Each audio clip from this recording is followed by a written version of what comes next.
Bianca, bigyan mo na ako ng apo sa tuhod. Malambing na sabi ni Grandma habang inaayos ko ang higaan niya.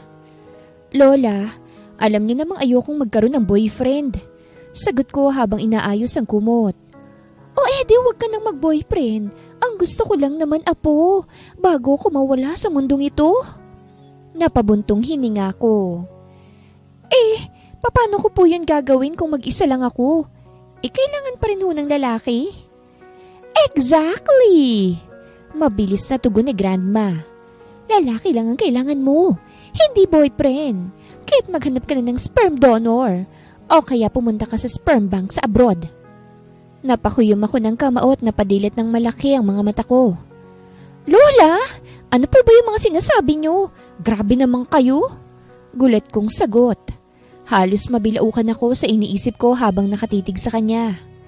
Si Grandma naman, kalmado lang, sabay ngiti. Ano? Totoo naman ha. Kung ayaw mo ng sakit ng ulo sa relasyon, o edi shortcut na lang. Ang mahalaga, may apo ako. Mula noon, hindi na nawala sa isip ko ang sinabi ni Grandma. Hanggang sa napagdesisyonan ko na oras na para tuparin ang pangarap kong magkaanak. Kaya't naghanap ako ng sperm donor. Tall, dark, and handsome. Saka ducks. Siyempre naman para sulit ang bayad ko. Hindi na ba talaga kita mapapaatras? Tanong sa akin ni Sarah na siyang kaibigan ko habang nakatingin sa akin. Hindi na, buo ng pasya ko. At isa pa, hiling din to ni Grandma. Ayokong biguin siya, bago siya mawala rito sa mundo. Paliwanag ko.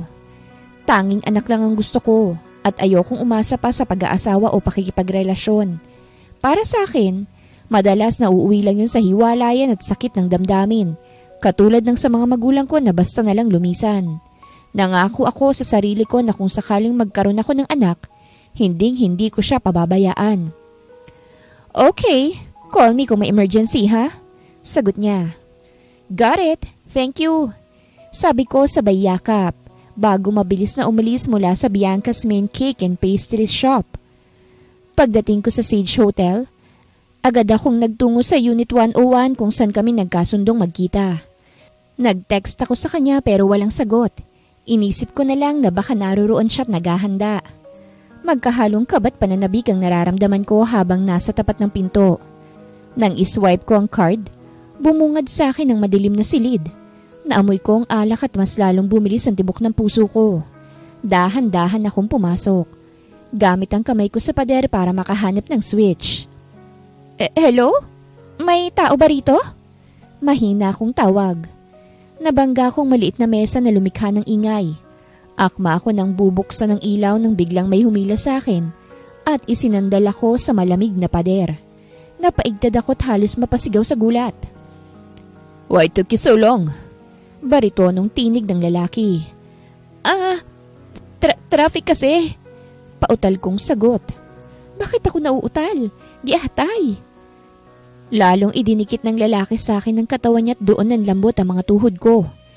Nang pigilan ko siya'y tumama ang mga palad ko sa matipuno nitong dibdib. Perfect na perfect!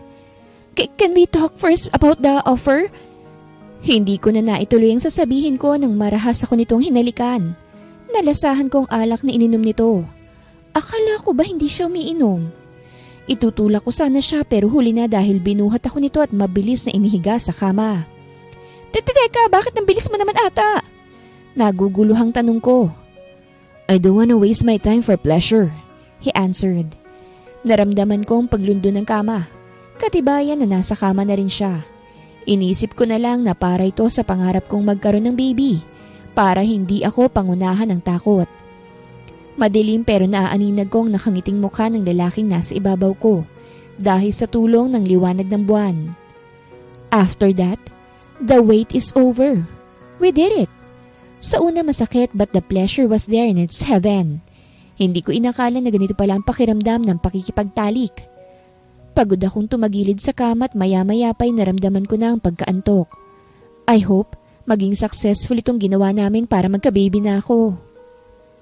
Kinabukasan, maaga akong nagising dahil sa tama ng araw sa mukha ko.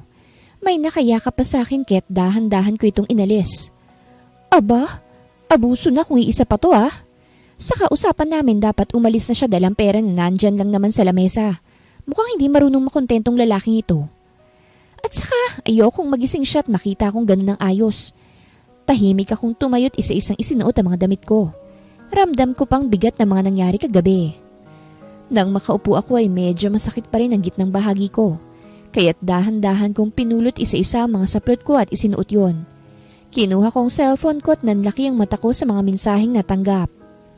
Unit 107 ang magiging unit natin. Nasaan ka na? Inis ka mo ba ako?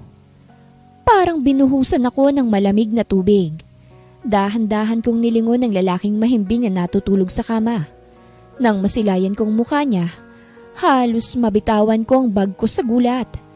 This man is not my sperm donor. Unti-unti akong nanghinat na paupo. Pero nang gumalaw siya sa higaan ay agad akong napatayo't kinuha ang shoulder bag ko. Hindi pa man ako nakakalapit sa pinto, napahinto ako bigla. Iyong pera. Kailangan ko bang iwan ditong pera? Napakamot ako sa ulo sa kadali-daling ibinaba muli ang bag sa mesa. Kinuha ko na lang ang swipe card at cellphone ko at muling naglakad papunta sa pinto. Pero natigilan ulit ako. Hindi ko naman siya sperm donor. Bakit ko siya babayaran? Mabilis akong bumalik sa mesa at kinuha ulit ang shoulder bag. Saglit kong pinagmasdan ang binatang mahimbing na natutulog.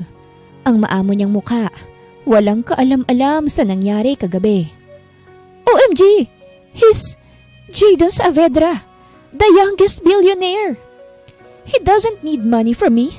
I know this man. I mean, sinong hindi nakakakilala sa kanya? Galing siya sa elite family.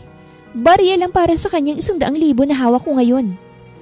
Nang gumalaw ulit siya ay mabilis at tuluyan na akong lumabas ng Unit 101. Dala ang pera na dapat sana'y pambayad sa sperm donor ko. What on earth is happening? Bakit sa dinami-rami ng lalaki, siya pang nakasama ko sa isang gabi? Makalipas ang 7 taon at heto na ako, nakabalik na ng Pilipinas. Paglapag namin ng eroplano sa Pilipinas, agad na napansin ni Hayden ang paligid. Mom, ang ganda dito. There's so many beautiful girls. Napangiti ako. Is Mommy also beautiful in your eyes? Of course, Mommy. You're not just beautiful, but a gorgeous lady. Ginulo ko ang buhok niya, puno ng tawa. Siya ang pinakamasayang biyayang dumating sa akin at hinding-hindi ko siya ipapahamak. Mula sa hindi kalayuan ay natanaw ko sila Sarah at Grandma. Agad kaming lumapit. Sinalubong nila kami ng mahigpit na yakap, lalo na si Hayden. Ang gwapo-gwapo naman ng apo ko. Manang-mana sa lola. Sambit ni Grandma. Manang-mana sa tatay niyang bilyonaryo. Lihim kong naisip. Hindi alam ni Grandma ang totoo. Ang sabi ko, nagpa-inject lang ako para magkaanak. Wala siyang ideya kung sino talaga ang ama ni Hayden. Of course, Lola. Sagot ng anak ko nang nakangiti. We miss you, Bianca. Sambit naman ni Sarah at niyakap rin ako ng mahigpit. I miss you both. Balik ko at puno ng emosyon. Habang papalayo na kami, biglang natigilan si Hayden. What's wrong, sweetie? Lumuhod ako para magpantay ang aming mga mata. Look, Mom. Sabay turo niya sa screen ng airport. We have the same eyes and hair color. Napatitig ako. Kumabog ang dibdib ko. Si Jadon. Muntik ko nang makalimutan na business partner pala niya ang may-ari ng airport. Napakagwapo pa rin niya. Bagay sa lahat ng mamahaling kasuotan. It's just coincidence, sweetie. Paliwanag ko. Pilit pinapakalma ang sarili. Pero hindi naalis ang tingin ni Hayden sa screen. Lokso nga ba ng dugo ito? Pagkalipas ng 2 linggo, bumalik na rin ako sa Bianca's Main Cake and Pastry Shop. Sinimulan kong muling tumanggap ng bookings para sa cake and pastry sa mga events. Habang si Hayden ay narito rin sa bake shop ko. May pinapagawa kasi akong place and room niya for him. Ma'am Bianca, may bookings po tayo for Federico's cruising ship para sa wedding anniversary nila Mr. and Mrs. Federico. Sabi ni Sarah na siyang nagmamanage ng shop noong nasa Amerika pa ako. Kailan ang event? Tanong ko. Bukas po, 2:00 ng hapon. Sinuri ko ang schedule ko. Maayos naman ang lahat. Tumango ako. Okay, ako nang bahala. Ipaprepare mo na agad kay Sander ang mga cakes at pastries. Just make sure na fresh lahat bago dalhin bukas ha? Yes ma'am. Kinabukasan na maaga kaming dumating sa Casa Esmeralda kung saan nakadaong ang cruise ship ng mga Federico. Kokounti pa lang ang mga tao. Karamihan ay mga staff. Sander, ingat sa pag-aayos ng pastries ha? Bilin ko. Noted po ma'am. Habang nililibot kong paligid, maya-maya'y narinig na namin ang malakas na tugtog mula sa labas. Nagpaalam si Hannah at lumapit sa mga kaibigan niya. Habang naglalakad ako pabalik sa kotse, hindi ko sinasadyang mabangga ang isang lalaki. I'm sorry po, agad kong sabi. No, it's okay. Ikaw? Natigilan ako. Pamilyar ang boses. Nanigas ako sa kinatatayuan ko. Sa dami ng taong pwedeng makabangga, bakit siya pa? Bakit si Jadon Saavedra pa? Parang tumigil ang oras. Ang bawat tibok ng puso ko'y umalingaw-ngaw sa tenga ko habang nakatitig ako sa mga mata niya. Pareho pa rin, matulis, malamlam, at mapanganib. You? Ikaw yung babaeng naka-one night stand ko ah? Dahan-dahang sambit ni Jadon, puno ng pagtataka at hindi makapaniwala. Halos hindi ako makahinga. Pilit kong iniiwas ang tingin, pero mahigpit ang kapit niya sa braso ko. Mainit, matibay, para bang ayaw niya akong pakawalan. Ikaw nga, bulong niya habang unti-unting lumalalim ang titig sa akin. Agad kong kinalas ang braso ko. Nagkakamali ka ng tao, Mr. Saavedra. I think you've mistaken me for someone else. Nilakasan kong loob ko at pilit pinakakalma ang boses ko. Pero kita ko sa mga mata niya na hindi siya naniniwala. You think I'd forget those eyes? That face. Mahina pero matalim ang tono niya. No miss, hindi ako nagkakamali. Napalunok ako. Pinilit kong ngumiti ng peke. I'm sorry pero kailangan ko na pong umalis. May trabaho pa akong aasikasuhin. Mabilis akong lumakad palayo pero naramdaman kong sumabay siya. 7 years. 7 taong kitang hinanap. And now nandito ka lang pala? Para akong pinagsakluban ng langit at lupa. Hinahanap niya ako? Huminto ako bigla't hinarap siya. Wala kang dahilan para hanapin ako, sir. Wala kang kailangan sa akin. Umangat ang kilay niya. Wala? Sigurado ka ba dyan, Bianca? Nagulat ako. He knows my name? Lumapit siya. Halos magtama na ang mukha namin. Dahil sa tingin ko, may tinatago ka. Nanlamig ang buo kong katawan. Ang unang pumasok sa isip ko ay si Hayden. At sa mismong oras na yon, tumakbo palapit si Hayden mula sa malayo hawak ang kamay ni Sarah. Napakagat ako sa ibabang labi ko. Bakit nandito sila? Mommy! Masayang tawag ng anak ko. Natigilan si Jadon. Nakatitig lang siya kay Hayden. Mula ulo hanggang paa. Hanggang sa mga matang kapareho ng kanya. Nakapako ang mga mata niya kay Hayden na mabilis na tumakbo papunta sa akin. Agad kong hinilang anak ko at niyakap ng mahigpit na para bang kaya kong itago siya sa bisig ko. Mommy, I'm thirsty! Inosenteng sabi ni Hayden. Ngumiti ako, pilit na pinapakalma ang sarili. Okay, sweetie. We'll get your juice later, ha? Muling bumaling ang tingin ko kay Jadon. Nakatayo siya roon. Seryosong mukha't hindi inaalis ang titig sa amin. Kita ko ang bahagyang pagkakunot ng noo niya at ang paraan ng pagdako ng mata niya mula sa akin hanggang kay Hayden. Cute kid. Malamig niyang sambit pero halatang may iniisip. Thank you. Mana kasi sa akin. Mabilis kong sagot. Umangat ang kilay niya at bahagyang ngumiti. Yeah, just like you. Mahinang sagot niya pero ramdam kong puno ng pagdududa. Tumikhim ako't hinila si Hayden palayo. We have to go. Nice bumping into you, Mr. Saavedra. Nang tumalikod na ako, naramdaman kong sinusundan niya kami ng tingin. Para akong hinihiwa ng mga mata niya. At nang maisakay ko na si Hayden sa kotse, doon lang ako nakahinga ng maluwag. Pero hindi ko mapigilang manginig. Duda na siya. Ramdam ko yun. At kapag sinimulan niyang maghukay, baka tuluyang mabunyag ang lahat. Knowing him as a billionaire, kaya niyang gawin ang lahat. Hindi na ako dumiretso pa sa shop at sa halip, tinawagan ko na lamang si Sarah upang mag-take over muna pansamantala. Hindi ako makapaniwala na makikita ko ulit siya sa loob ng 7 taon. Hindi ko rin alam kung papaano niya akong naalala. Madilim ng gabing yon sa pagkakaalam ko kaya't papaano? At isa pang ikinababahala ko ay kitang-kita ko sa mga mata niya kung gaano siya kainteresado sa akin ngayon. Damn this life! Mali atang bumalik agad kami ng Pilipinas. Lumipas ang 2 araw matapos ang pagkikita namin ni Jadon. Abala ako sa shop. Fully booked ang Bianca's Main Cake and Pastry Shop para sa 3 events sa parehong linggo. Maaga pa lang ay nagluluto na ang staff. At ako naman ay nakafocus sa pag-check ng mga orders. Sis, may nagpa-reserve po ng custom cake for pick-up today. Wala po sa listahan natin pero direct walk-in kahapon. Sambit ni Sarah. Napataas ako ng kilay ko. Custom cake? Sino? Ang pangalan po, Mr. Jadon Saavedra. Nanlamig ang kamay ko habang hawak ang ballpen. Hindi, imposible. At para bang sinadya ng tadhana dahil kasabay nito ang pagbukas ng pinto ng shop at pumasok si Jadon. Nakaputing polo, dark slacks at suot ang trademark niyang mamahaling relo. Kaswal siyang nakatayo pero imposibleng hindi mapansin ng lahat ang presensya niya. Good morning.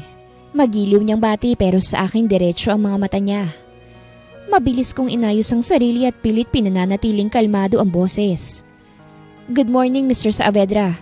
Hindi ko alam na dito kayo mag-order. First time ko. Sagot niya, bahagyang ngumisi. I heard this is the best in town, kaya't gusto kong tikman. Hindi ako nakasagot agad. Tikman? O sinusubukan lang akong i-corner? Lumapit siya sa display counter at pinagmasdan ang mga cakes. You own this place, right? Yes. Akong may-ari. Tumango siya. Tila iniipon ng impormasyon.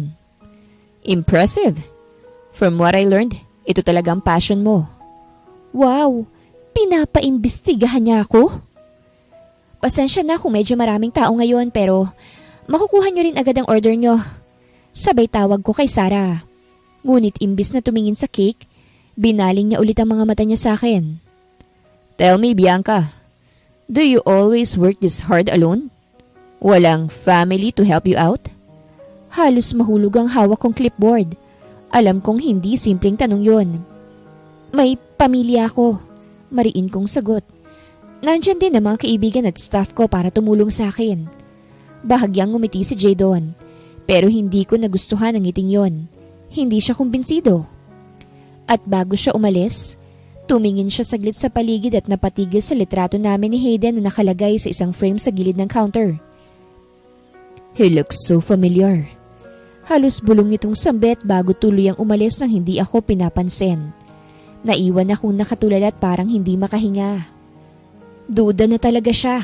At kapag ipinagpatuloy niya ito, hindi ko alam kung gaano pa katagal kong maitatago si Hayden. Lumipas ang ilang linggo at hindi na nagparamdam pa si Jadon. Sa isip ko'y baka nawala na rin siya ng paki sa amin. Sabado naman ang hapon ngayon at araw ng pahinga ni Hayden sa school. Dinala ko siya sa shop para makasama kahit abala ko sa dami ng orders. Nasa maliit siyang mesa sa sulok. Nagdo-drawing habang kumakain ng cupcake. Behave ka lang ha, anak. Mommy just needs to check the kitchen. Paalala ko. Tumango siya at ngumiti. Hawak ang lapis at papel. Ilang minuto lang akong nawala. Pagbalik ko'y parang gumuho ang mundo ko. Nakatayo si Jadon sa harap ng mesa ni Hayden. Nakayuko siya. Nakapamulsa at tila hindi makapaniwala sa nakikita. Si Hayden naman, nakatingala sa kanya. Walang takot at bahagyang nakangiti. Hi, Tito! Inosente pang bati ng anak ko. Halos malaglag ang hawak kong tray. Hayden! Mabilis kong nilapitan sila. What are you doing here, Mr. Saavedra?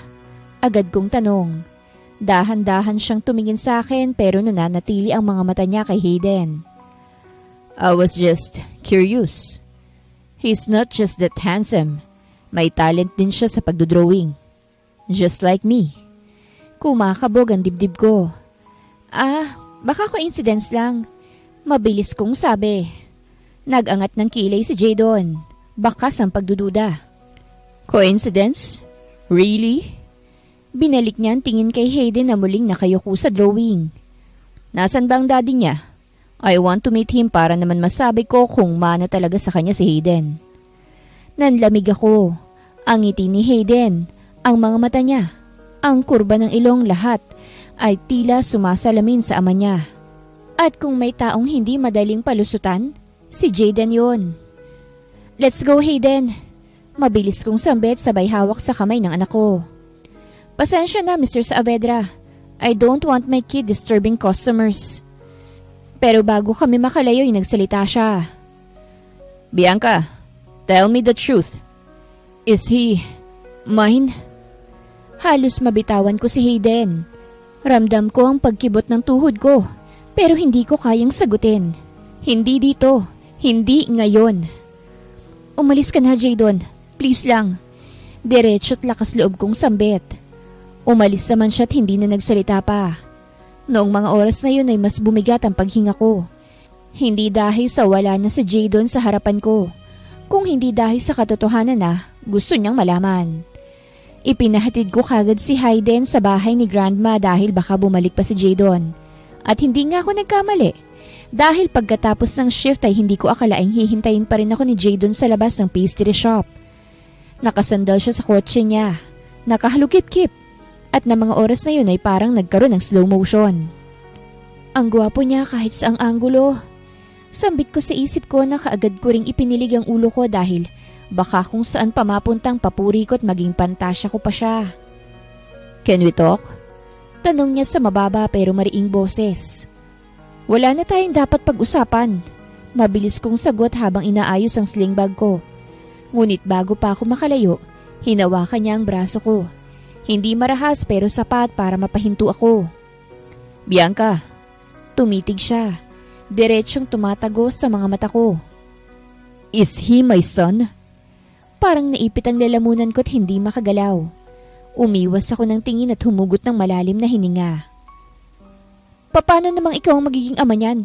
Gaya nga ng sabi mo, one night stand lang ang nangyari sa atin. Napabuntong hininga siya at halatang pinipigilan ng emosyon. Don't lie to me. Hindi mo alam kung ilang taon na kitang hinahanap. Then I see that kid. And I know. I just know. Lumayo ako. Pilit na pinalalakas ang loob ko. Jadon, please lang. Kung talagang concern ka, kalimutan mo na. Wala kang obligasyon kay Hayden. May buhay ka na. May pangalang kang pinangangalagaan. Ako lang ang may kailangan ng anak, hindi ikaw. Wala ka nang dapat alalahanin eh. Pero unti-unting lumapit siya. Halos maramdaman ko na ang init ng hininga niya. That's where you're wrong. Bianca, if it's mine, then I have every right. At wala kang karapatang ipagkait siya sa akin. Nanlamig ako. Sa unang pagkakataon nakita kong determinasyon sa mga mata ni Jadon. At hindi na ito simpleng curiosity. Answer me, Bianca. Bulong niya. Halos nanginginig. Is Hayden my son? Pinikit ko ang mga mata ko. Pilit na hinahanap ang tapang na matagal ko ng kinikimkim. Nang dumilat ako, diretsyo kong sinalubong ang titig niya. Yes. Mahina pero malinaw kong sambit. Hayden is your son. Halos mapaatras siya. Parang tinamaan ng suntok na hindi niya inaasahan. Ilang segundo siyang natahimik at doon ko nakita kung papaano siyang nilamon ng emosyon. Galit, gulat, pero higit sa lahat, sakit. Bakit? Garalgal ang boses niya. Bakit hindi mo sinabi sa akin? Napakagat ako sa ibabang labi ko habang pinipigil ang luha. Kasi hindi ko kayang umasa. Hindi ko kayang hintayin na baka sa huli, iiwan mo rin kami. Ayokong maranasan ng anak kong sakit na iniwan ng mga magulang ko sa akin. Pinili kong maging mag-isa para walang madurog na puso. Hinawakan niyang sentido niya at halatang hirap huminga. Bianca, you took away 7 years. 7 years na wala akong alam. Do you have any idea kung gaano kalaking kasalanan yun? Nanginig ang kamay ko habang nakapulupot sa strap ng bag ko. I did what I thought was right. Pinili kong protektahan siya kahit na ibig sabihin nun na itago ka. Natahimik siya sandali bago magsalita. I can't accept that. He is my son. At mula ngayon, I'll do everything just to claim him. You can't erase me from his life. At doon tuluyan ang bumagsak ang luha ko. Kasi alam kong nagsimula na ang laban na kinatatakutan ko. Isang laban na baka hindi ko kayaning panalunin. Jadon's point of view. Hindi ako mapakali buong gabi. Umiikot sa isip ko ang mukha ng anak ko. Ang ngiti niya, ang mga mata niya. Parehong-pareho sa akin. Wala na akong dapat na pagdudahan. Anak ko nga siya talaga. 7 taon. 7 taon nang nawala. Hindi ko matanggap na tinago sa akin ni Bianca ang lahat. Oo, galit ako pero higit sa lahat, pakiramdam ko ninakawan ako ng oras na dapat kasama ko siyang lumalaki. Pero alam kong hindi ko pwedeng basta-bastang pasukin ang mundo ng bata. Kung magmamadali ako, baka matakot siya. At kung ipipilit ko, baka lalo lang lumayo si Bianca. Kaya kailangan kong maging maingat. Una, lalapit ako kay Hayden hindi bilang tatay, kung hindi bilang isang kaibigan. Someone he can feel comfortable with. Hahanap ako ng paraan para maging natural ang koneksyon namin. Pangalawa, hindi lang si Hayden ang gusto ko. I want Bianca also. Kailangan kong patunayan sa kanya na seryoso ako. Na hindi lang ako isang lalaking dumaan at iiwan sila. At pangatlo, gagamitin ko ang lahat ng meron ako. Oras, pera, pangalan, at para masigurado na sa dulo, makikilala ako ng anak ko bilang ama niya. Hindi ko hahayaang lumaki si Hayden na iniisip na patay ako o, mas masahol pa, na hindi ko siya minahal. Humigop ako ng malalim na hininga habang nakatingin sa city lights sa bintana ng kondo ko. Hayden, bulong ko sa hangin. I'm here, your dad. At gagawin kong lahat para mapatunayan sa mami mo na deserve kong maging parte ng buhay niyo. Kinabukasan ay maaga akong nakatayo ilang metro mula sa Bianca's Cake and Pastry Shop. Kunwari, nagbabasa ng message sa phone habang pinagmamasdan ko ang loob. Nandun si Hayden, nakaupo sa isang maliit na mesa. Abalang-abala sa pagkain ng cupcake habang may hawak na laruan. Tumatawa siyang mag-isa, parang may sariling mundo. At bawat ngiti niya, parang palaging may kutsilyong tumatarak sa puso ko. Hindi ko pwedeng sabihin, anak kita, at basta na lang lapitan. Baka matakot siya. Kailangan kong dahan-dahanin. Huminga ako ng malalim at naglakad papasok. Kunwari isang normal na customer lang. Good afternoon, sir. Bati ng staff. Ngumiti lang ako at naglakad diretsyo sa display. Pero ang mata ko, hindi maalis sa batang yun. Nang bigla niyang nahulog ang laruan mula sa mesa at gumulong papunta sa akin. Kusa ko itong pinulot. Here you go, champ. Itinaas niya ang ulo niya at ngumiti sa akin. Thank you po, tito. Kinabahan ako. Parang may dumagundong sa dibdib ko. Grabe, ganito pala yung pakiramdam. You like superheroes? Tanong ko sabay turo sa laruan niya. Yes, he's my favorite. Proud niyang sagot. Napangiti ako. Cool. Alam mo ba nung bata ko, I wanted to be like him too? Tumawa siya ng malakas. But you're too big to be a superhero. Sumabay ako sa tawa niya. Maybe you're right. Saglit kong nakalimutan ng lahat. Ang galit ko kay Bianca, ang bigat ng 7 taon. Ang natira lang ay ang saya ng simpleng pakikipag-usap sa anak ko. At sa gilid ng mata ko, nakita kong lumabas si Bianca mula sa kitchen. Hawak ang isang tray ng cake. Nanlaki ang mga mata niya nang makita akong nakikipag-usap kay Hayden. Game over, Bianca. Hindi mo na ako matatakasan pa. Bianca's point of view. Natigilan ako nang makita ko si Jadon sa loob ng shop. Kausap niya ang anak ko. Para akong binuhusan ng malamig na tubig. Parang automatic na gusto kong lapitan si Hayden at hilahin palayo. Pero hindi ko magawa. Hindi ko kayang sirain ang ngiting nakikita ko sa mukha ng anak ko ngayon. Ngayon ko lang nakita si Hayden na ganun kasaya habang may kausap na lalaki. May kislap sa mga mata niya na parang ngayon lang lumitaw. Do you come here often, little man? Tanong ni Jadon. Nakayuko para pantay sila ng anak ko. Yes, this is Mommy's shop. Proud na sagot ni Hayden. She makes the best cakes. Ramdam ko ang biglang pagkislot ng dibdib ko nang marinig yon. Ang boses ni Hayden, ang kumpiyansa niya, at ang tingin niya kay Jadon. Hindi niya alam kung sinong kaharap niya. Pinagmasdan ko si Jadon.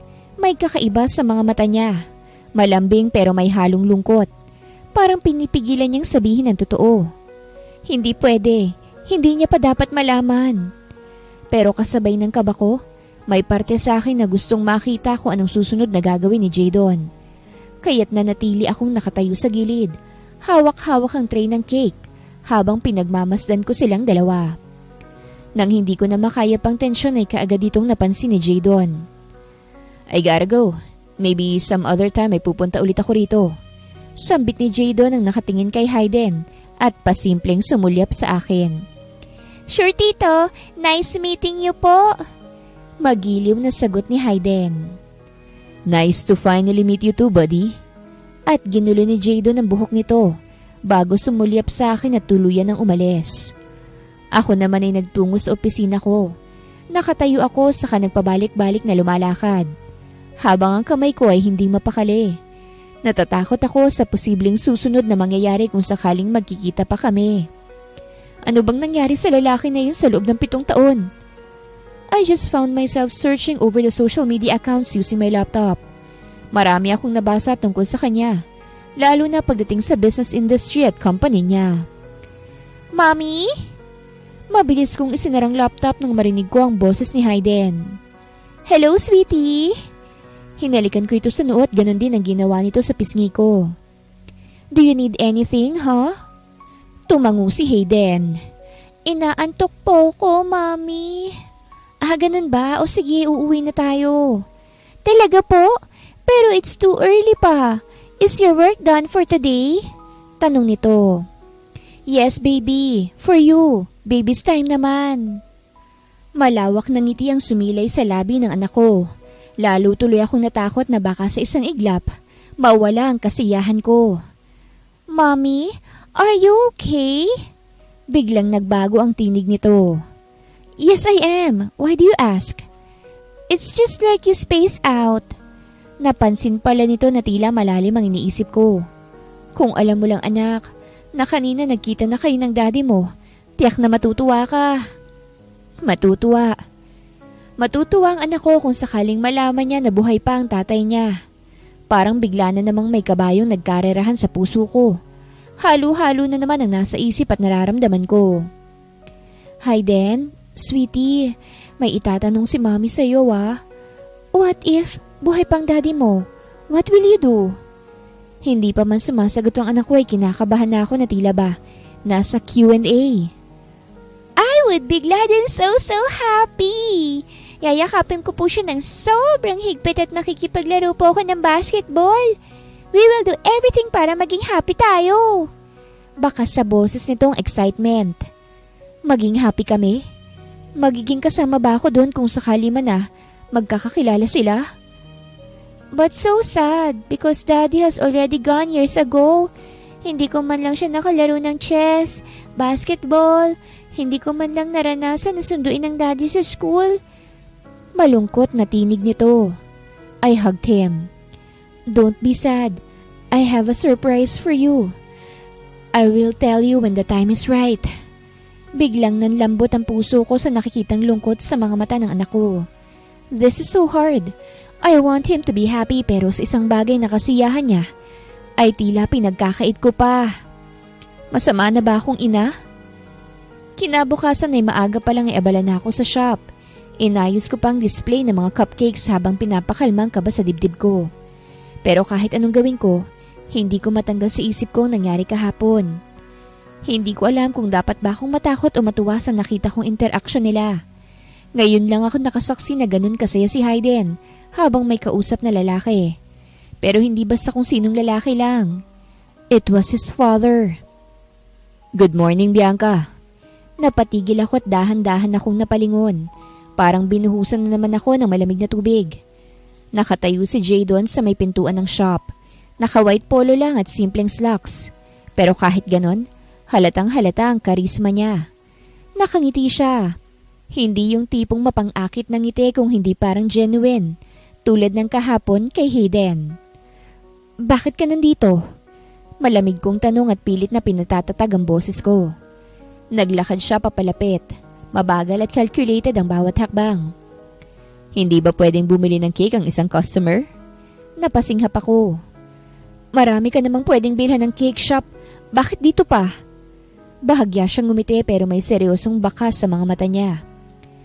Dahil nandito ang pinakamagandang gumagawa ng cake. And may isang tao akong gustong makita. Kinabahan ako. Kung si Hayden ang tinutukoy mo, hindi lang siya, Bianca. Lumapit pa siya hanggang halos magkalapit na kami. Ikaw din.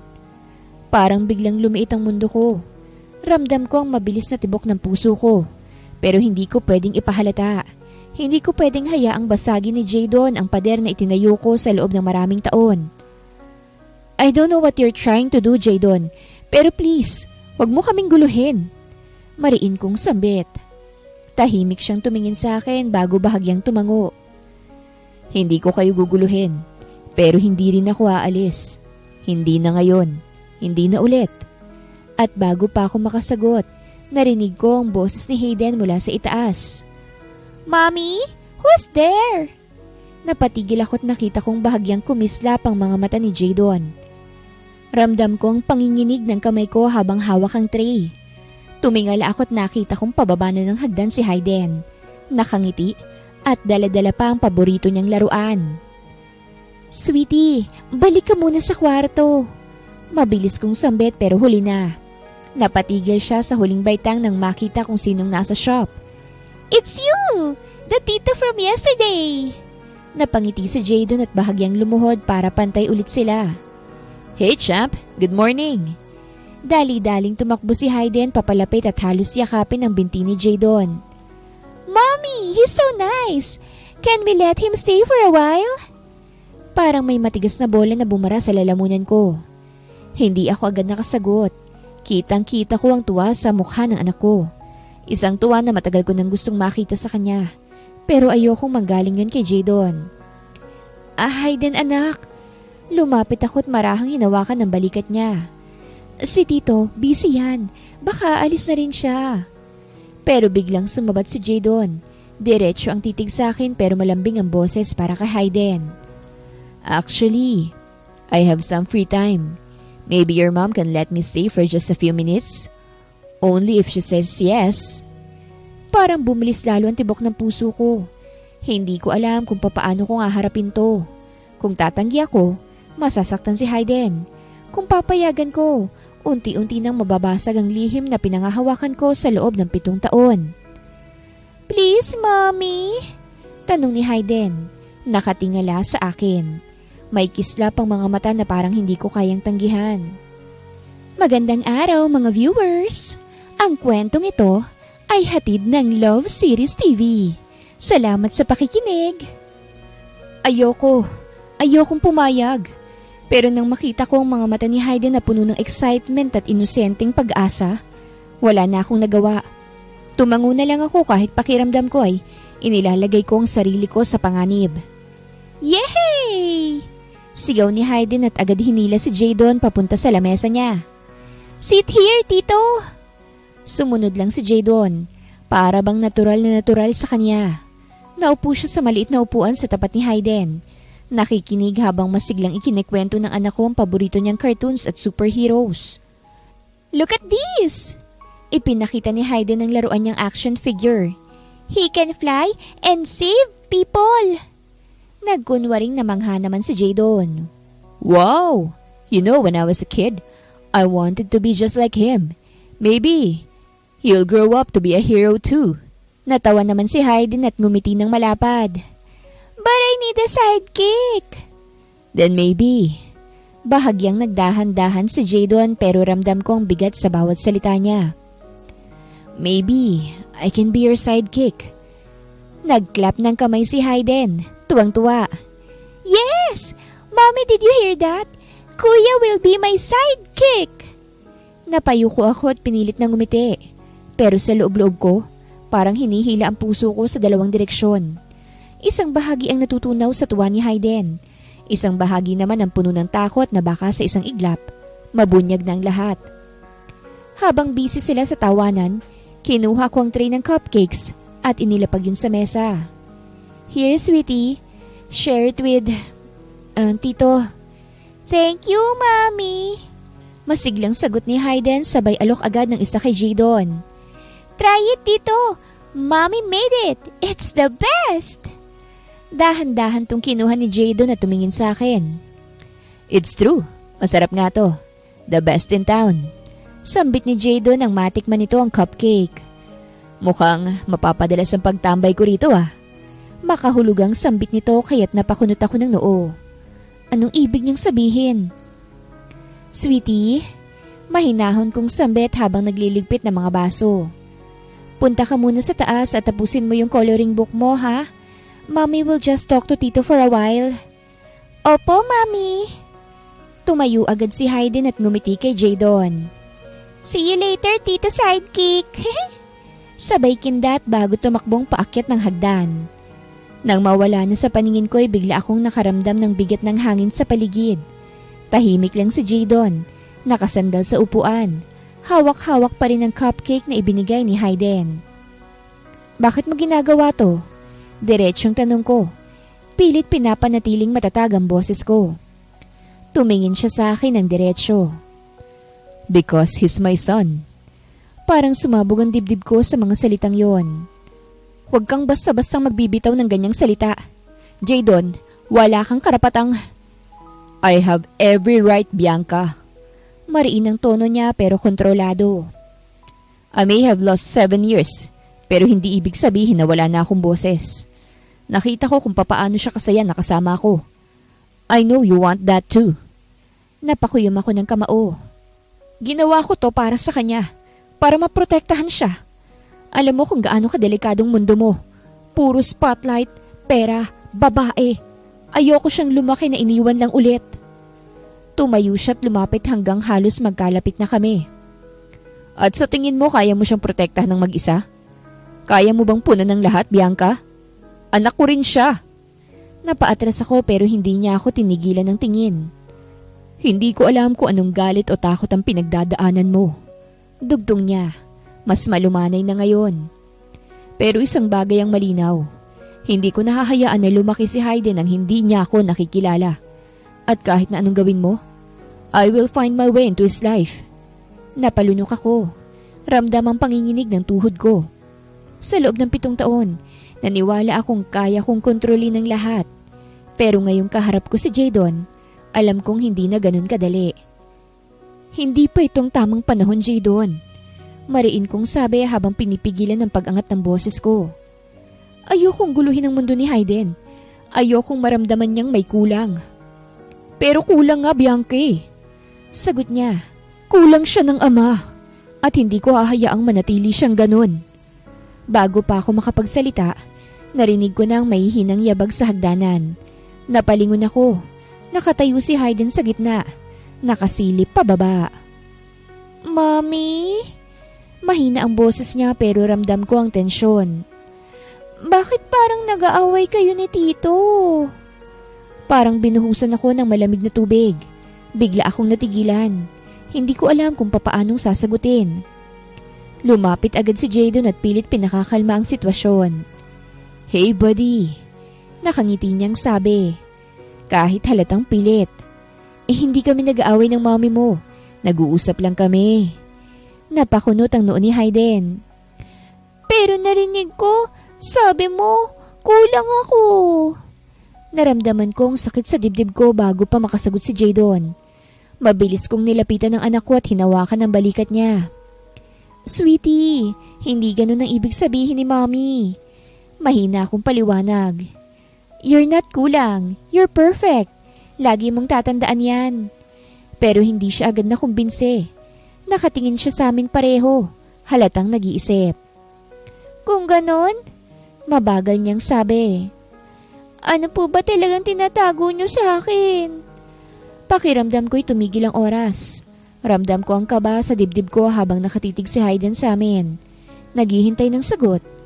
Nakita kong bumuntong hininga si Jadon sa kadahan-dahang lumapit sa anak ko.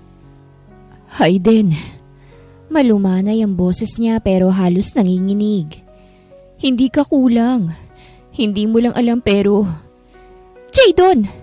Mabilis kong pigil. Halos pasigaw. Umangat ang boses ko kesa sa inaasahan ko. Parehas silang napatigil. Si Hayden dahil sa gulat, si Jadon dahil sa frustration. Agad akong lumuhod sa harap ni Hayden at hinawakan ang kanyang mga kamay. Sweetie, please, hindi mo naman kailangang mag-alala. May mga bagay na hindi mo pa dapat malaman ngayon. Darating din naman ang tamang panahon para maintindihan mong lahat. Pero hindi niya inaalis ang tingin kay Jadon. Bakit parang si Tito lang ang may alam? Bakit parang may tinatago ka sa akin, Mami? Sumakit ang puso ko sa tanong na yon. Bago pa muling makapagsalita si Jadon, agad kong niyakap si Hayden. Anak, mahal na mahal kita. Walang sekreto ang magbabawas doon. Promise me you'll trust me, okay? Dahan-dahan siyang tumango pero ramdam kong bigat ng duda sa mata niya. Nang umakyat na siya pabalik sa kwarto, agad kong hinarap si Jadon. Ano bang iniisip mo? Hindi mo pwedeng basta-bastang sabihin sa kanya yun. Bulong ko nang nanginginig sa kaba.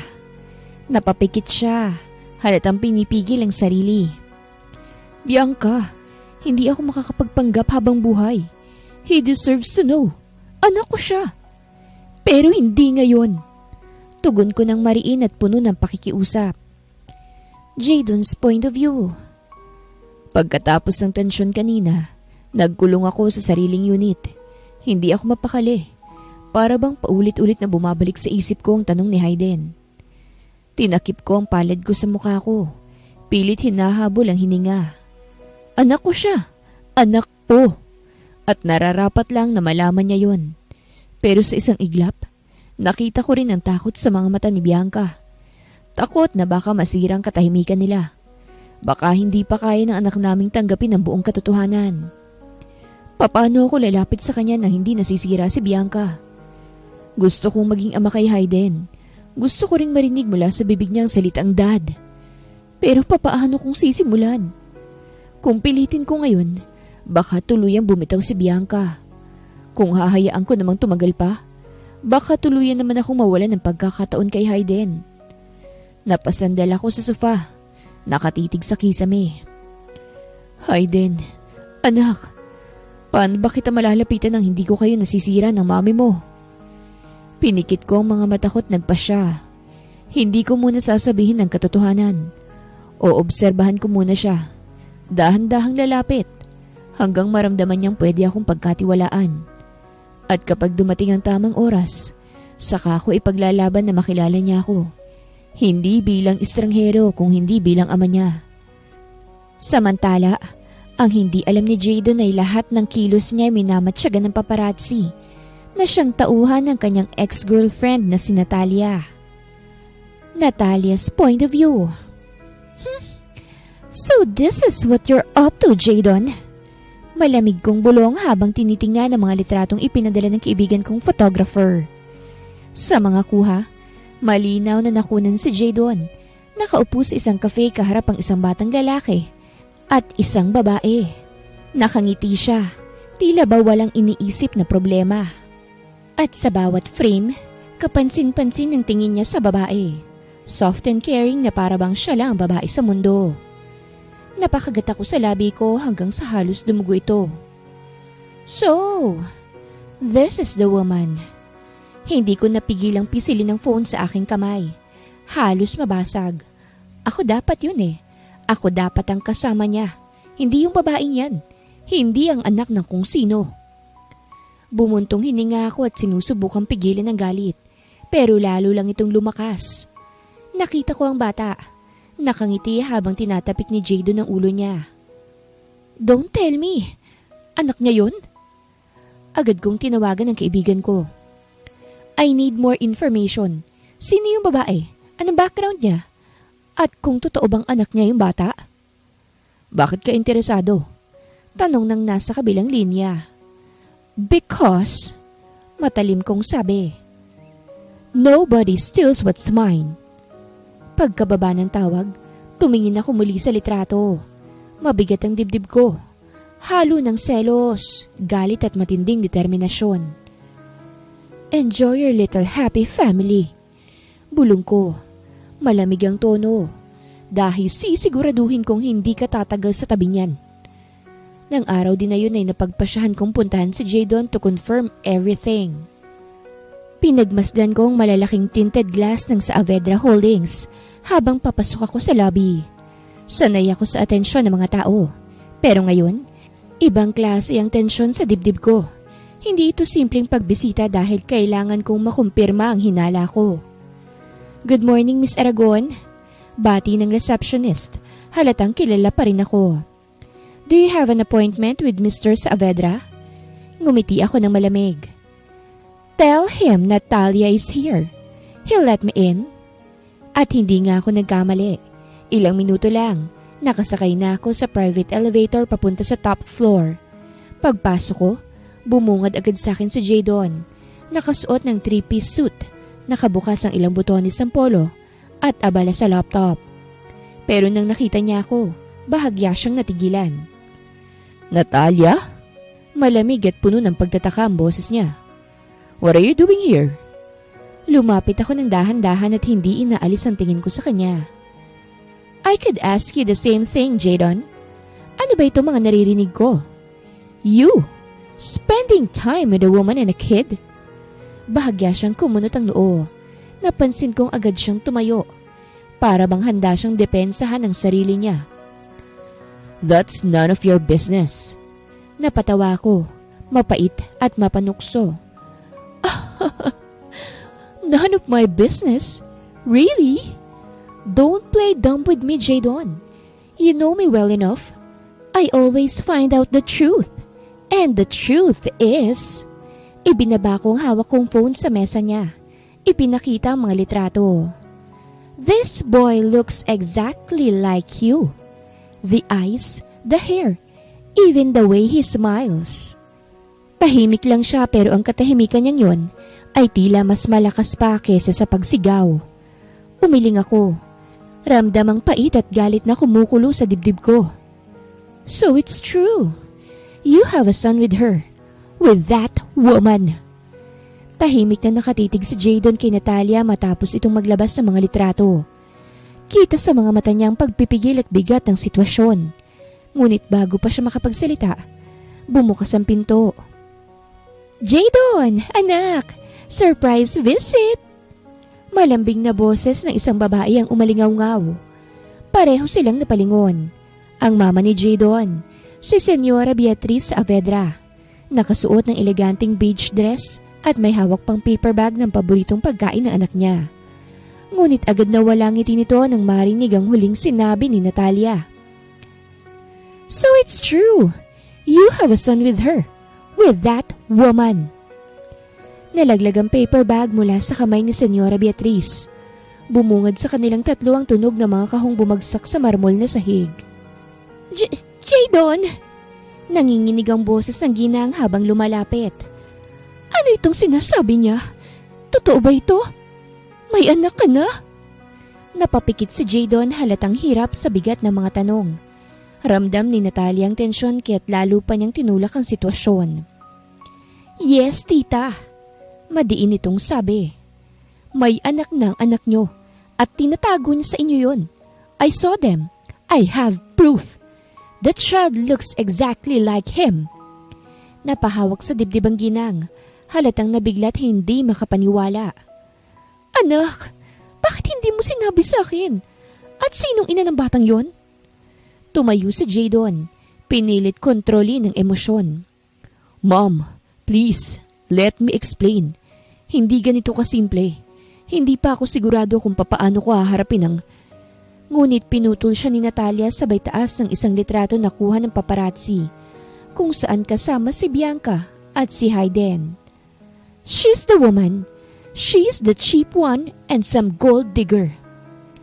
Nanlisik ang mga mata ni Senyora Beatriz habang nakatitig sa litrato nila Bianca at Hayden. Hindi na niya nagawang itago ang galit at pagkabigla. Jadon Alexander Saavedra! Boses niyang malakas, halos umalingaw-ngaw sa buong opisina. May anak ka na pala at itinago mo pa sa akin. At ito, itinuro niya ang litrato ni Bianca. Ang babaeng pinili mong maging ina ng apo ko? Mom, calm down. Pilit na pakumbaba ni Jadon pero agad siyang pinutol ng ina. Don't you tell me to calm down.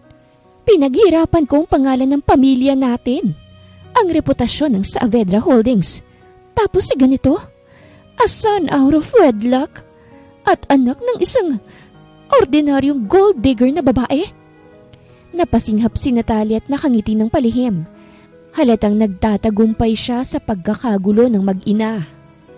Mom, enough! Mariing sabi ni Jadon, halatang pinipigilan ng sarili. Wala kang karapatang tawagin siyang gold digger. At higit sa lahat, walang kasalanan si Hayden. Saglit na natahimik si Senyora Beatriz, pero lalong sumidhi ang galit. Kung totoo ngang apo ko ang batang yon, then I have every right to see him. Hindi mo siya pwedeng itago sa akin. At ikaw, anak? Lumapit ito kay Jadon at tiningnan ng masama. You will bring that child to me. Ngayon din. Nanatiling tahimik si Jadon. Nangingibabaw ang tensyon. Alam niyang kapag pumayag siya, mapapasabak si Bianca at si Hayden sa bagyong dala ng pamilya niya. Mariing umiling si Jadon at tumindig sa harap ng kanyang ina. No, Mom. Hindi ako bastang susunod sa gusto mo. Madiin niyang sagot. Kung gusto mong makita si Hayden, it will be on my terms at hindi ngayon yun. Hindi mo pwedeng basta nalang diktahan ng buhay ko, lalo na ng sa anak ko. Nanlaki ang mga mata ni Senyora Beatriz. Anak mo? Pati bang batang yun ipinagmamalaki mo na? Hindi mo ba naiisip kung anong sasabihin ng lipunan? Na mga kaibigan natin, na mga board members ng kumpanya. Mom, I don't care anymore. Singhal ni Jadon. Ngayon ay hindi na nagpipigil ng emosyon. I don't care what society says or what your friends will think. Ang mahalaga sa akin, si Hayden at ang nanay niya. Hindi sila bagay na ikakahiya ko. Napatigil si Natalia. Hindi makapaniwala sa narinig. Para bang kinurot ang puso niya sa kung papaanong depensahan ni Jadon si Bianca at ang bata. Samantala, nanginginig sa galit si Senyora Beatriz. Kung ganon, Jadon, huwag mo akong sisisihin kung ako mismong kikilos. Kung ayaw mong dalhin sa akin ng batang yon, ako nga hanap sa kanila. Don't you dare, Mom. Malamig pero matalim ang boses ni Jadon. Kapag sinaktan mo sila, kahit sa anong paraan hindi ako magdadalawang isip na lumaban. Kahit ikaw pang kaharapin ko. Saglit na katahimikan ang bumalot sa opisina. Ang ina ni Jadon ay nakatingin sa kanya. Halatang nagulat sa tapang ng sariling anak. Pero ang galit sa mukha nito ay nananatili. Natalia's point of view. Hindi ako papayag na basta nalang nagbabalik ang isang babae sa buhay niya. At kasama pa rin ng isang bata na maaaring naging dahilan para makuha niyang muli ang atensyon ni Jadon. Hindi ako papayag. Hindi sapat sa akin ang basta nalang magalit si tita. Kailangan mawala sila para wala na ring dahilan pa si Jadon na tuluyan akong kalimutan. We should get back together. At mas mangyayari lang yon kapag nawala ang bata at ang ina nito. Kumuha ka ng taong pwedeng utusan para sa plano ko. Utos ko sa aking sekretarya. Pumunta ka sa cake shop mamaya. Kunin yung bata. Ngunit wag niyo munang sasaktan. Gusto ko lang makitang takot sa mukha ni Bianca. May malamig na ngiti sa labi ko habang naglalakad ako palabas ng building. Samantala, abala ang shop ng araw na yon at pila ng customers at magiliw ang mga staff. Habang si Hayden sa kanyang maliit na mesa, may hawak na cupcake. Masayang kumakain habang nagdodrawing. Hindi niya alam na may mga mata sa labas ng bintana na sinusundan ang bawat galaw niya. May pumasok na isang lalaki na hindi halatang ordinaryong customer. Nagtanong ng price list. Bahagyang nagulo ang staff. Sa gitna ng kalituhan, may isa pang tawang pumasok at kumilos ng mabilis at nagpakilalang delivery. Nagdulot ng maliit na distraction kay Sarah. At sa sandaling yon, naganap ang hindi inaasahan. Nagulat si Bianca nang mapansin niyang wala na sa tabi niya si Hayden. Saglit lang siyang tumalikod para ayusin ang hawak niyang cupcake tray. Pero paglingon niya, bakante na ang upuan ng anak. "Hayden!" Sigaw niya habang mabilis na lumabas ang pastry shop. Nilibot niya ang mga mata pero tanging laruan lang ni Hayden ang naiwan sa sahig. Lumabas siya ngunit wala roon ang anak niya. Kaagad niyang pinareview ang CCTV at confirmed na may kumuha nga kay Hayden. Natigilan siya. Mabilis na kinabahan at halos manghina ang tuhod. "Diyos ko, ang anak ko!" Bulong niya habang nagsisimula ng mangilid ang luha. Nanginginig ang kamay ni Bianca habang pinipindot ang numero ni Jadon. Puno ng tao ang shop. May mga pulis na dumating. Si Sarah naman ay umiiyak. At ang ibang staff ay hindi pa rin makapaniwala sa nangyari. Pero si Bianca, halos hindi na makahinga. "Pick up! Please pick up!" Bulong niya habang patuloy na nagriring ang tawag. Ilang segundo pa'y narinig niya ang pamilyar na boses sa kabilang linya. "Bianca?" Malamig pero alerto ang boses ni Jadon. "What's wrong?" At doon na siya tuluyang nabasag. "Jadon!" Halos pasigaw niyang sambit. Luha ang nagsalita. Si Hayden! Kinuha nila yung anak ko! Nawawala siya! May mga lalaking dumating sa shop at hindi ko na siya naabutan." Halos mahulog ang cellphone ni Jadon mula sa kamay niya. Tumayo siya agad mula sa swivel chair. Itinulak ang mesa at nahulog ang ilang papeles. "What?" Mariin at malakas niyang sigaw. "Bianca, calm down. Listen to me. Who took him? Do you have any idea?" "Hindi ko alam. Wala akong alam." Humagulgol na si Bianca. "May dumating na parang customers tapos bigla na lang kinuha ang anak ko at isinakay sa kotse. Jadon, baka may mangyaring masama sa anak natin." Parang tumigil ang mundo ni Jadon nang marinig niya ang salitang anak natin. Pinikit niya ang mga mata at pinilit kumalma kahit kumakabog ang dibdib. "Bianca, listen to me. Hindi ko hahayaan na may mangyari kay Hayden. I swear on my life I will find him. Send me everything. Description ng mga tao, kulay ng sasakyan, kahit maliit na detalye. I'll mobilize my men now." Narinig ni Bianca ang yabag ng mabilis na lakad ni Jadon sa kabilang linya.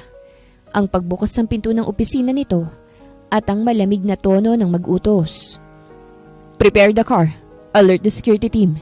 Get access to all CCTV footage near Bianca's shop. Move fast." "Jadon!" Si Bianca. "Hindi ko na alam kung anong gagawin ko eh. Hindi ko kaya kung may mangyayari kay Hayden." "Don't you dare say that." Madiin niyang sagot, puno ng determinasyon. "You're strong, Bianca, and I need you to hold on. I promise you, we will get back our son."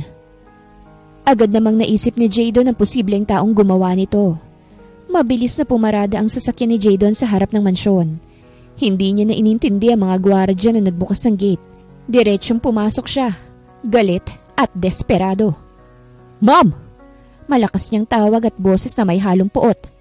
"Nasaan ka?" Lumabas mula sa salang mami niya, naka-nightgown, halatang nagulat sa biglaan at marahas na pagdating ng anak. "Jadon! Anong nangyayari sa'yo't para kang nababaliw?"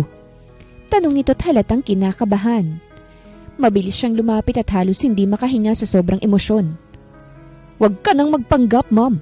Si Hayden, yung anak ko, may kumuha sa kanya. At ang unang pumasok sa isip ko, ikaw ang may pakana. Sabihin mo sa akin kung nasan siya." Napamulagat ang babae. Natigilan bago lumapit at hinawakan ng braso ng anak.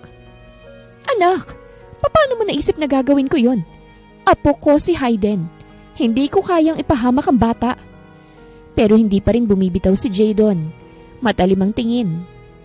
"Hindi ba't ayaw mong makasama ko si Bianca? Sinabi mong gagawa ka ng paraan para makita ang anak ko." Huminga ng malalim ang mami niya.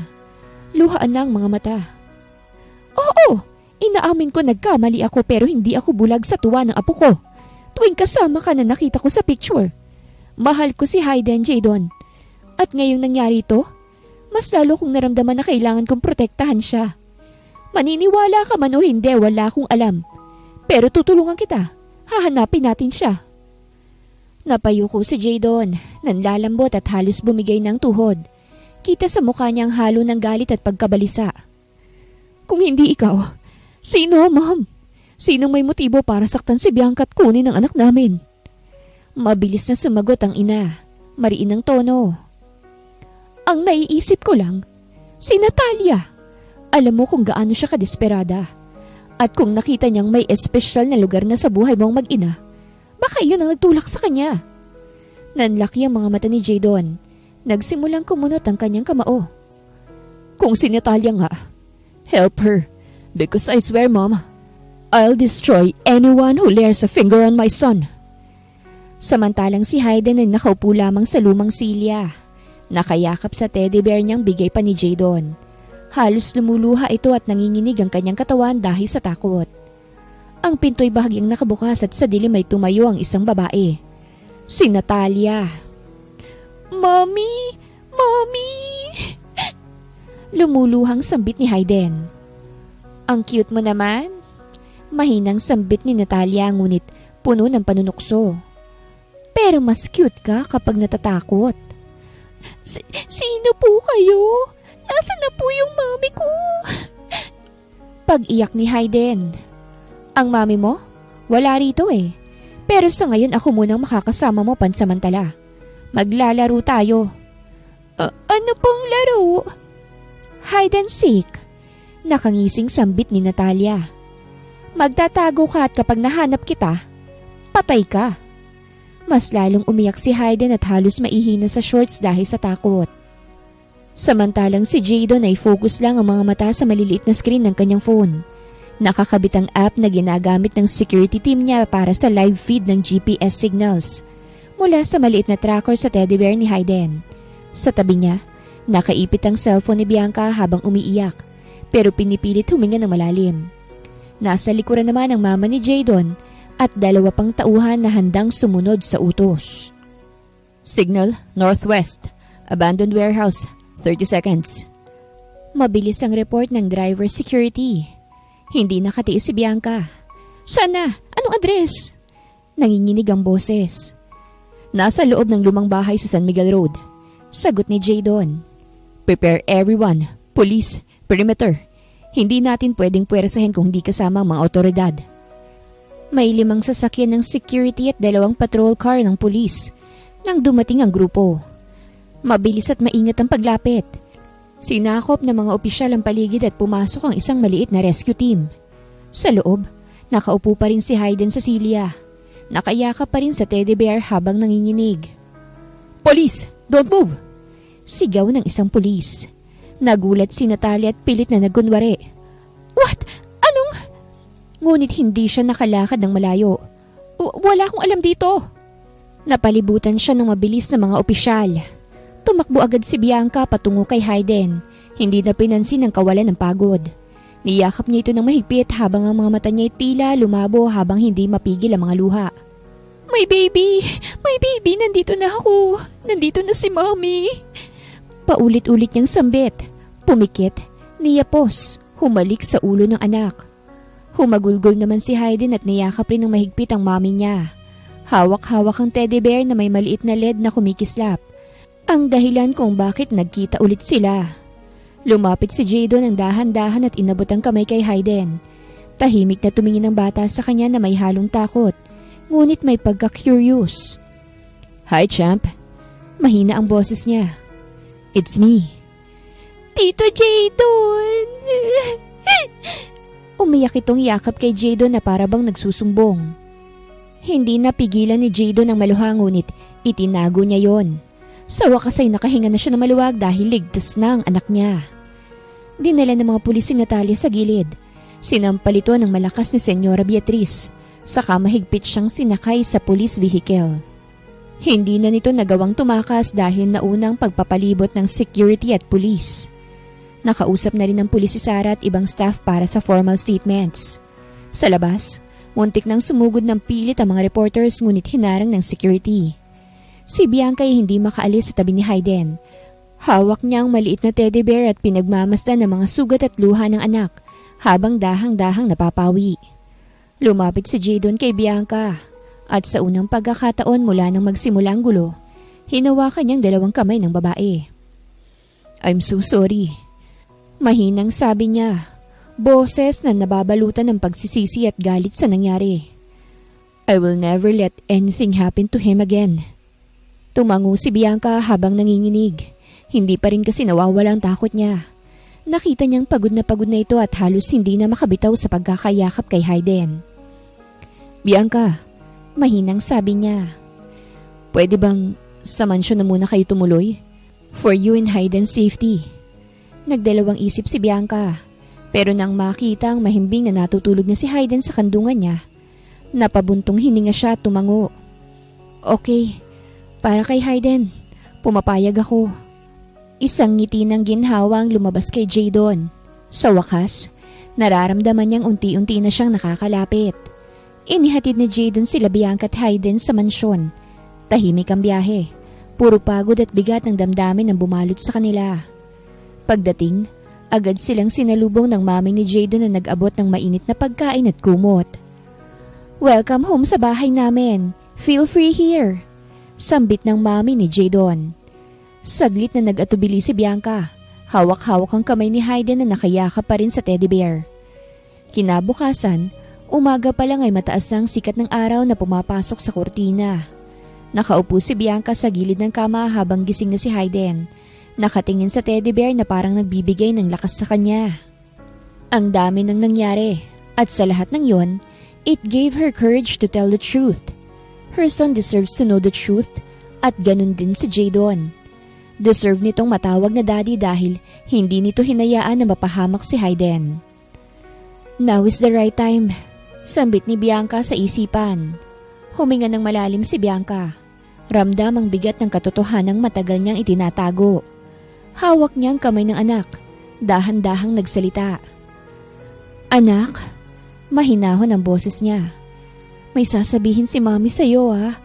Ready ka na bang makinig? Tumingin si Hayden sa kanya at kita niya sa mga mata nito ang curiosity. Ano po yun, Mami? Halos mabilis ang pintig ng puso ni Bianca pero nagpatuloy siya. Naaalala mo ba? Lagi mong tinatanong kung nasan ang daddy mo. Tumango si Hayden, medyo kinakabahan. And you said he's dead. He's not dead, anak. Kasi siya si Daddy Jadon.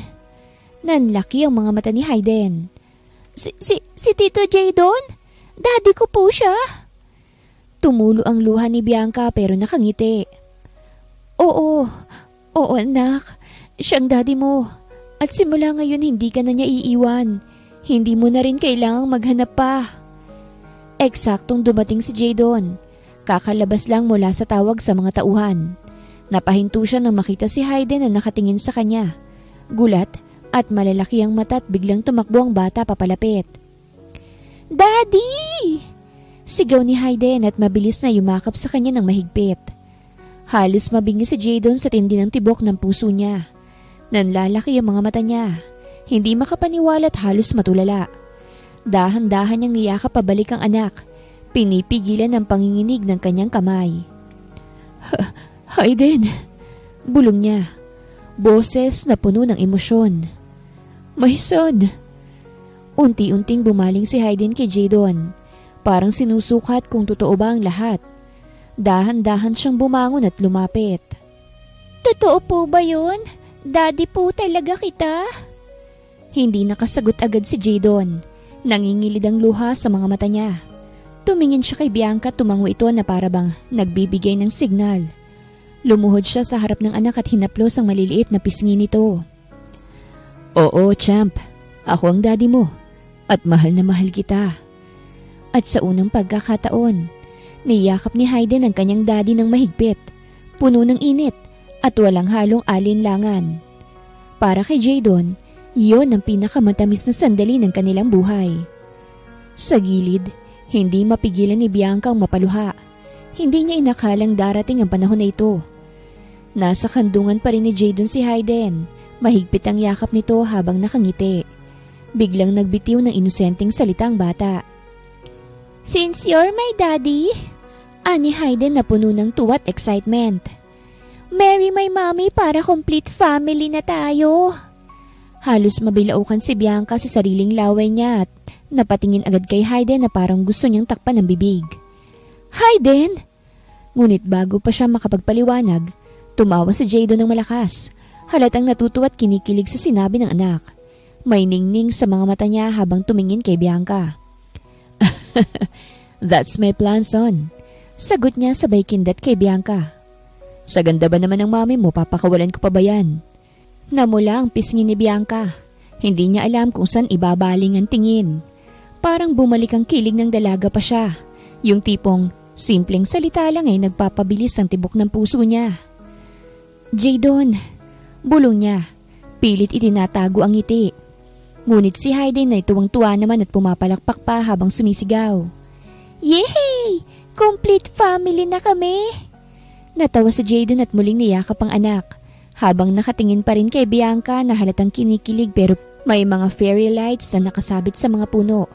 Parang bituin na bumaba mula sa langit. Nasa gitna ng garden ng isang long table na may candles at fresh flowers mula mismo sa cake and pastry shop ni Bianca. Nalihim palang pinaset up ni Jadon. Nakadamit si Bianca ng simpleng white dress na pinilit siyang isuot ni Jadon. Wala siyang kaalam-alam na may espesyal na mangyayari. Jadon, ano na naman ba itong paandar mo? Tanong niya, natatawa habang sinusundan si Jadon papunta sa gitna ng garden. Just trust me. Sagot niya't halatang kinakabahan pero excited. Pagdating nila sa gitna, biglang lumabas si Hayden mula sa gilid. Hawak ang maliit na box na nakatali ng ribbon. Mommy, Daddy said, this is for you. Nagulat si Bianca. Hayden, ano to? Lumuhod si Jadon sa harapan niya. Kinuha ang box mula sa anak nila at binuksan ito. Isang eleganteng diamond ring ang nasa loob. Bianca, nagsimula si Jadon. Medyo nanginginig ang boses. I wasted years not knowing I already had the most precious family I could ever have. Ayoko ng masayang pang oras. Will you marry me? Will you be my wife? And let's finally be a complete family with Hayden. Tumigil ang oras para kay Bianca. Nangilid ang luha sa kanyang mga mata at napatingin siya kay Hayden na nakangiti. Mommy, say yes! Masayang sigaw ni Hayden. Napatawa si Bianca kahit nangingiyak-ngiyak. Saka tumingin kay Jadon. Jadon, yes, I will marry you. Nagsigawan sa tuwang ilang staff na nakasilip sa malayo. Ganon din ang lola niya na sobrang saya. Totoo ang true love! Sigaw pa ng lola niya na ikinatawa ni Bianca. Tumalon si Hayden at yumakap sa kanila. Si Jadon ay agad na tumayo at niyakap si Bianca sabay halik na puno ng pangako at pagmamahal. Finally, isang pamilya, buo at kumpleto. Maaaring subukin ka ng panahon at sitwasyon, pero ang tunay na pagmamahal at katotohanan ay laging magbubukas ng bagong pintuan. Sa kabila ng sakit at pag-iisa, darating ang araw na makakamtan mo ang kasiyahan at kumpletong pamilya na deserve mo. Wakas.